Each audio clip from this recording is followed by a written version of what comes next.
This is the Man Up Podcast, the doctor's guide to men's health. Each week on our podcast, we interview the top specialists of the field on various topics in men's health. You have questions that you are too afraid to ask, we have the answers. This week, we have a special episode. It's a different format to kind of change it up. A lot of listeners have reached out to us with questions regarding prostate cancer. So this episode is titled, When Should I Get Checked for Prostate Cancer? I'm Dr. Kevin Chu, and I'm joined as always with my co-host, Dr. Justin Dubin. Justin, how's everything going in Chicago? It's good. It's starting to get cold, but it was a beautiful Sunday. Nice football, catching up on some work. How you doing, Kev? Well, guess what, Justin? It's still pretty warm down here in Miami, and it's feeling pretty good. So, wearing some shorts, it's some great weather down here. Yeah, it's definitely jacket and sweatshirt weather over here. So, All right. whatever. It's cool. All right, so prostate cancer, this kind of coincides with Movember, Movember, big time of year, guys growing mustaches. Justin, yours is coming in pretty nicely.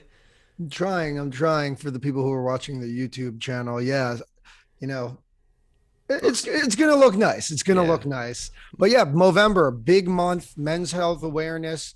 Obviously, we're always aware of men's health here. We are pushing a lot of men's health initiatives with this podcast, but a lot of the men's health with regards to Movember do discuss prostate cancer, testicle cancer, and mental health. So I think we're going to be doing, an episode on prostate cancer. We're probably going to be doing one on testicular cancer as well. And obviously, we'll have multiple episodes, I think, regarding mental health in the future here.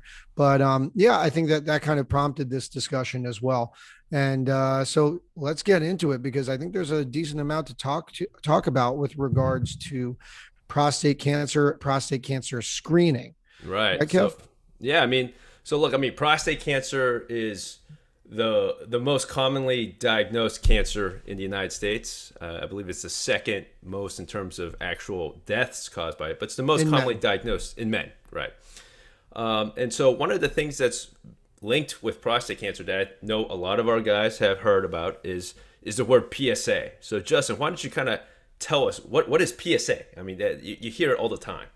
Right. So PSA, it actually stands for prostate specific antigen. It's really this protein that's made by your prostate, and its role is it helps liquefy your semen so that, you can actually have everything travel effectively during ejaculation. Yeah. But because PSA is made by your prostate, the levels of PSA in your body, or the protein expression in your body in general, can be affected by a lot of different things in your prostate. So one thing about the prostate specifically is it's one of the few organs in the body, especially for men, because only men have a prostate, that continuously can get bigger as you get older and not actually be cancer. But when if your prostate gets bigger as you age, your PSA level will naturally increase with it. Other things that can cause a rise in PSA include, infection, but of course, one of the other things is cancer, right? So if cancer is growing in your prostate, it's making and pumping out more PSA, and that level can go up. And because it is a potential marker for prostate cancer, that is usually the most common blood test and the standard blood test that we really have for checking prostate cancer. But I think, Kevin, it's important, having an elevated PSA does not mean that you have cancer. Right. It's important to consider that, the PSA, this is used for screening, and everything you just said. It's so important for our listeners to know. When your prostate gets bigger, your PSA will tend to rise, and that does not equate having cancer. I have a lot of patients come in the clinic saying, like, oh man, is my prostate getting bigger? That must mean I have cancer. And that's not true, right? The PSA has been looked at for many, many years. It's been undergone many trials to kind of, identify whether this is, good for us to screen. And, per the AUA guidelines, as well as the USPF task force has also said that, the PSA, if used correctly, is a good screening tool for prostate cancer. Right. And I always tell my patients, and I'm sure you tell yours too, that the PSA is not the best screening tool in the world because, like we said, there's other things that can make it go up, but it's really the best one we have Right. at Yeah. this moment. So we're going Exactly. to use what we have because we're going to try to detect cancer when we can. Absolutely. And, just for our listeners, to kind of give some background, what is the prostate? The prostate, it's a small walnut sized gland. It basically sits right in between your bladder and penis. And just like what Justin says, it creates the fluid that formulates most of the, parts of your semen, your ejaculate essentially.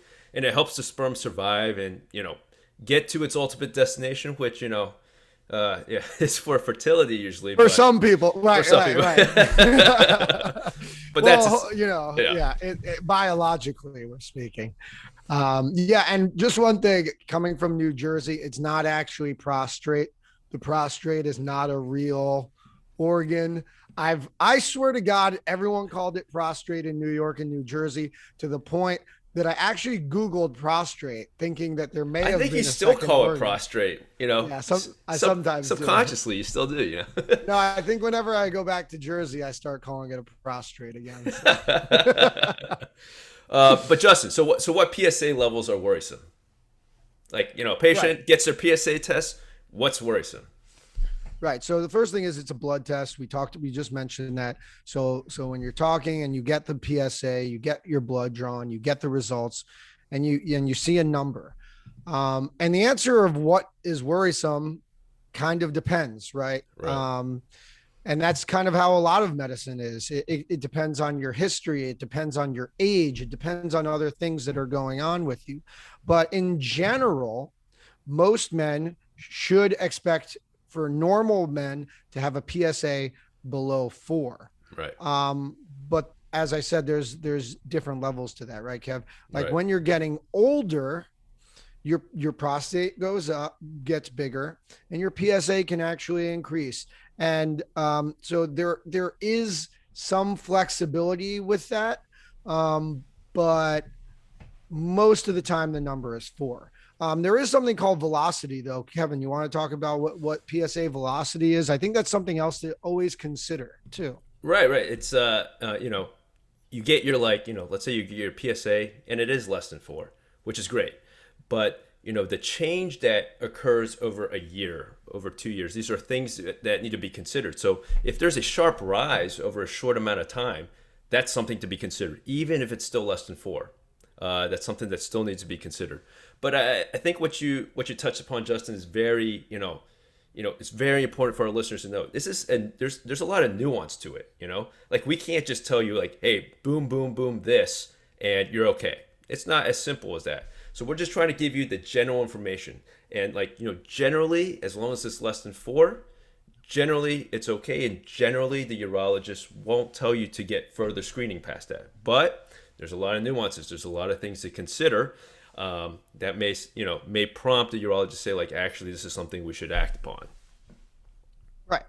And I agree with everything you said. And I think that one thing that we have to mention is that what's next? What is that thing that's next? If the PSA was high, I think that there's a couple things that can be done. There's things such as imaging for an MRI that is more nuanced. That's been more popular to look at your prostate in an MRI and look at the tissue and see if radiologists can give you an idea of whether they think that there may be some risk of cancer. Right. There's other blood tests. Right. There's potentially other urine tests. Right. But at the end of the day, these labs and tests are really helping us decide whether you're going to get a biopsy or not. Right. Right.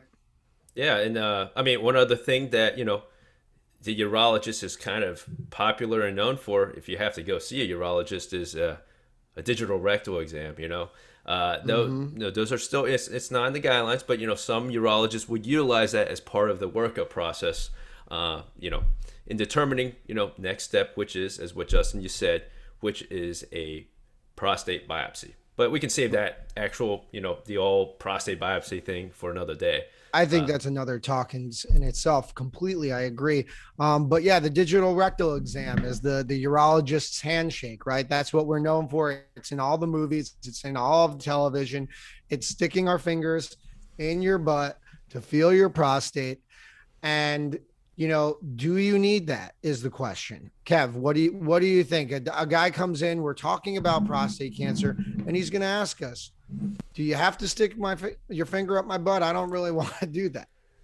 Yeah, it's tough.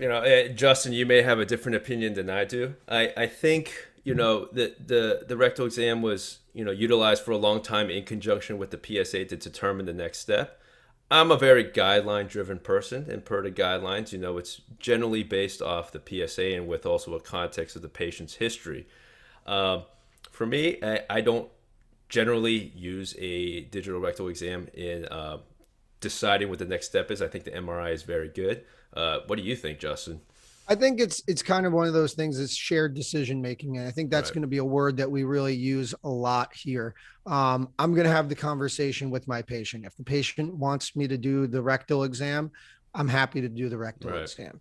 If that gets them to sleep at night, I'm happy to do it. If the patient doesn't want to do it, I'm more than happy to not do it. Right. So I totally think it's up to the patient. And when we talk about the word shared decision making, it's you, the patient, having a conversation with me, the doctor, and we're going to find out what we think together is the best plan for you.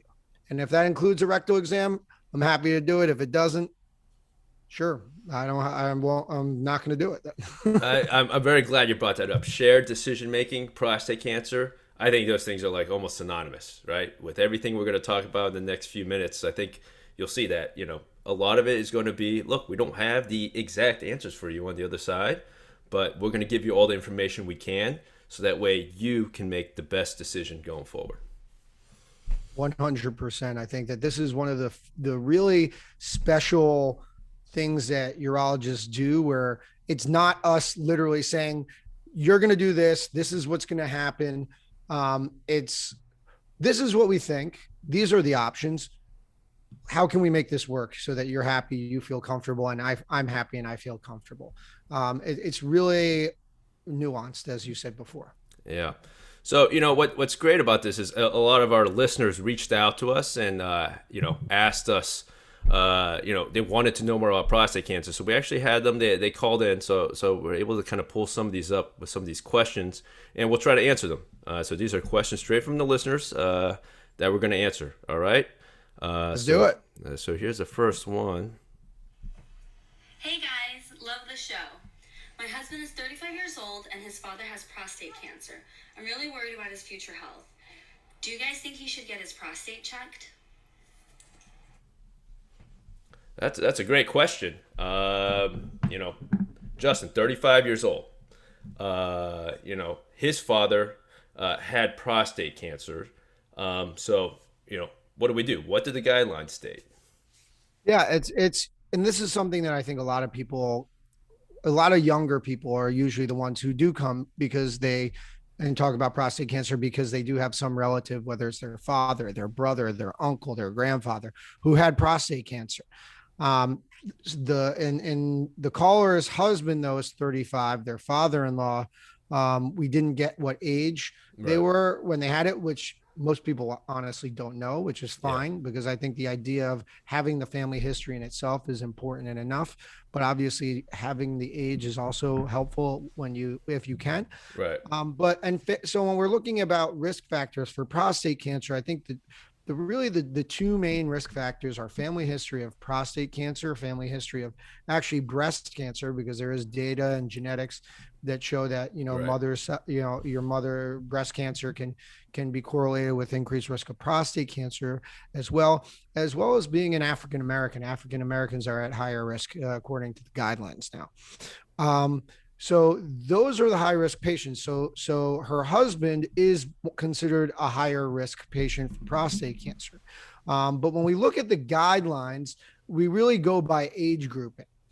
And he's 35. According to our guidelines for the AUA, which is the American Urological Association, is our national, board that makes all the decisions, makes Right. all the rules, how we should practice our practice in medicine. They said that really no one under the age of 40, they don't recommend men under the age of 40 get screened for prostate cancer. Now, why is that? Because really, realistically, prostate cancer does not affect men in that age group. Even the most like aggressive kinds, you're really not going. Very, very, very rarely are you going to find someone in that age group. They do recommend, however, this idea of shared decision making for men between the ages of 40 through 55 who are at higher risk for prostate cancer. So I think the answer here is, right now, there's really nothing to do. I think the best thing that they could do is that they are aware of it and, they're thinking about it. But I think we got to wait. If they want to do it when they're 40, come in, see your local urologist and have that conversation and talk about what the screening includes. But I think right now, I think they're okay. What do you think, Kev? I completely agree with you, and I think it's very important for our listeners to know that Justin basically just hit on basically the first two what we call types of patients that come to the practice and how they should be screened. So if you're less than the age of 40 years old, our guidelines, our society states that you should probably not get your PSA checked at this time. All right, even with the history and all that stuff. Again, you should talk to your urologist about it. But the guidelines state you shouldn't get your PSA checked. But between the ages of 40 to 55, if you have some risk factors for potentially having prostate cancer, then that's a shared decision making with your urologist. So right, and then after the age of 55, what are we doing then, Kev? I don't know. Let's why don't we ask and see? I think one of the listeners had another question about that. So perfect. Yeah. So let's pull that up. Give me a sec. Hey guys, I'm a big fan of the podcast. My name is Michael. I'm 60 years old. I'm a healthy man. I run every day, take my vitamins, drink tons of water. My medical care is very important to me. What should I do to have my prostate screened? So okay, perfect. Great question. So this really ties in with what you were asking, Justin. So after the age of 55 and up to 69, up to 70 years old, this is our third patient. And per the guidelines, the recommendation is to have your PSA checked every 1 to 2 years. Again, the timeline, the period that you have in between is, shared decision making with your urologist or with your physician. But generally the recommendation is to get your PSA checked. This is where it counts. If you're between the ages of 55 70, this is where it counts to get your PSA checked. Right. So this guy's going to get his PSA checked because he's 60 years old. And obviously we're going to go back to that issue with the DRE, the rectal exam, the finger in the butt. If he wants it, we're going to do it. Right. If he doesn't want it, I'm not going to push him. I don't think you are either. No. But I agree. And how often are we screening the PSA, Kevin? Again, like per the guidelines, it's 1 to 2 years, right? That's where it states. It's completely up to you and the patient to discuss that. Generally, most people do it annually, every year.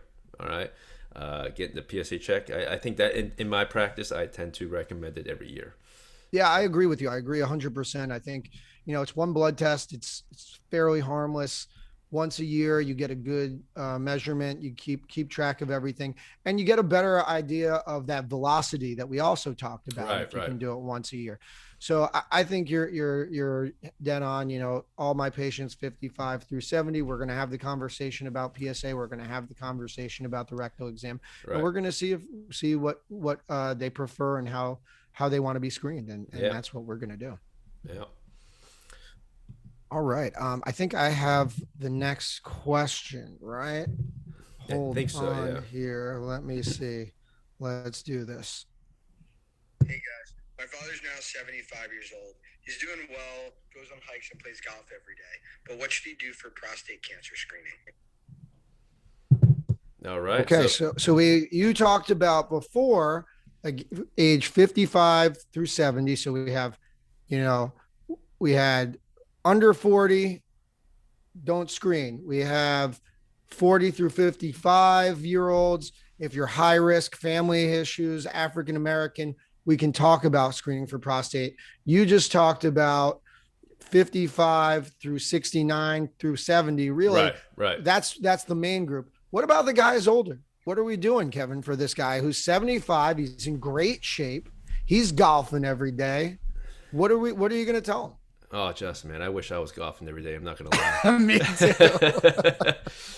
But Get some lessons. I stink. yeah, me too. But no, this is also another important category. Men over the age of 70. The guidelines state that you should not get your PSA checked if you're 70 years or older, or men with less than 10 to 15 years of life expectancy. Now, this statement, I think, has a little bit of nuance to it, though. So, right. Justin, I'm going to throw it back to completely you. purposely vague. It's purposely vague for a reason, because, listen, you're in Florida. I was in Florida. You see 80-year-olds right who look like they're 50. They're running half marathons, Absolutely. Doing great. They're doing better than both you and I. I know that for a fact. They're way healthier than both of us. Right. But so these guys often come in and they're like, "Hey, listen, I'm feeling great." You know that these guys are going to outlive both of us. They'll be around for 30 years. Do you want to screen them for prostate cancer? The guideline says usually 70 is where we stop.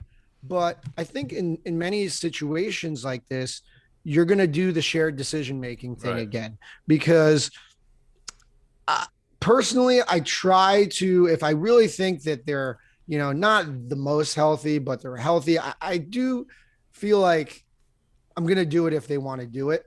Right. But I also think there's other considerations about that, because as you get older, your risk for prostate cancer, pretty much, it seems to somewhat, be a common disease after the age of 80. Mm-hmm. I think there was a study about it, Kevin, right? Yeah, I believe so. It's just that, a lot of people get diagnosed with it, and the question at the end of the day, which is one that we're going to have with our patients, is, will this disease process affect you? But again, I think that's another question for another day. But in terms of screening, right? I think the important thing is, men over the age of 70, you talk to them and you tell them, look, you look like you have a long time to live. I think it may be worthwhile to check your PSA. But this is what it entails if your PSA is greater than 4. It entails a prostate biopsy. It entails following your PSA year after year if you want to, It's a lot of planning with the patient, and it's what they want. And I generally, like you said, go with what, if they're like, I want to get my PSA checked, I'm for it. As long as I think they fit in that category, that they are healthy and doing well. I'm not going to tell a guy who's 72 years old or 75 years old, who has heart problems, who has 3 bypasses. I'm not going to tell him to get screened for prostate cancer, because I think the important thing that we have to stress, especially at this point, when we're talking about these patients and in general, prostate cancer, most of the time is not the thing that kills people. 90s, the 5-year overall survival generally of prostate cancer is about 90%. You have a high chance of survival. So when you're talking about men who are above the age of 70, you have to ask, there's this balance of quality of life versus, quantity of life. So there was a study that I was alluding to before. They took biopsies of prostates of men who had died. They did it in the autopsy phase. And they did it for men 80 or older who were not diagnosed or did not die of prostate cancer. And they found about 50% of them actually had prostate cancer. So my point is that, maybe after the age of 80, half of us are walking around with prostate cancer. It doesn't mean it's going to kill you. And if it's not going to kill you, do you want to get a surgery that could potentially have other risks? Do you want to get radiation that could potentially have other risks? Do you want to be on androgen deprivation therapy that could have risks? It's a balance, and it's a conversation you really have to have, because I don't know. What if the guy's 80 and he's going to live to 110? It's possible, right? Maybe you do want to treat it. And that's what makes, prostate cancer, difficult to manage, in my opinion. It's one of the hard things. It's, it's got to be a detailed conversation with your physician. That's what it is, because there's a lot of nuance to it. It's not as it's not black and white. There's a lot of gray to it, and being as informed, and that's what we're trying to do here, trying to inform you of the basics of it, will help you in making that judgment down the line. Yeah, I think at the end of the day, the thing that I want to stress the most, and I think you'll agree with this, is whenever you are worried or you're concerned about having prostate cancer, being screened for prostate cancer, go talk to your urologist. Yep. Go talk to your primary care doctor. Get your foot in the door. And that's like kind of what Movember is all about, right? We want you to go seek the help that you need. Absolutely. And sometimes that help is doesn't mean you have cancer. It's just talking to someone and then getting some reassurance. And that's much better than, a good state of mind is really invaluable. It's just, so I think that's half of this, right? Half of it is just get in the door, talk to someone, because the conversation is literally the screening process for prostate cancer. I think that was a fantastic way, Justin, to kind of end this episode. Awesome. Great. So thanks everyone for listening. This was a little bit different. I think I liked it. I thought it was fun. We'll give it a try. We'll see how it goes. Yeah. Yeah. And, you can either contact Kevin or I, if you liked it, if you have any, comments or other questions or other topics you would like to hear about. And we're always happy to, answer them in generalities like we did today, obviously no specifics. But otherwise, thanks for listening. As always, follow us both on social media. You can follow us on our Man Up Pod on Instagram. We're on TikTok. We also have our YouTube channel as well. We're on Spotify, iTunes. Subscribe, download, give us a review, 5 stars. We're kind of all over the place now with social media, so follow us on all of them. It's always appreciated. For Kevin and Justin, thanks for listening. Until next time, have a good one.